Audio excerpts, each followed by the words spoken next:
Hello! In this video I will show you how to install Microsoft Edge on Samsung Galaxy M55s. So you have to start by opening your Google Play Store, then click on search bar and type in Edge. Now click search and click install.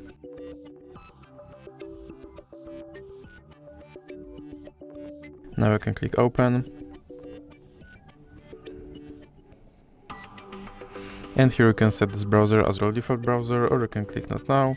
Now you can sign in to sync your data, or you can click not now. And here you have to confirm your data and privacy settings. And now click allow. And as you can see, my Microsoft Edge browser is now installed and is ready to use. So that's it for this video. If you liked it, please remember to leave a like and subscribe.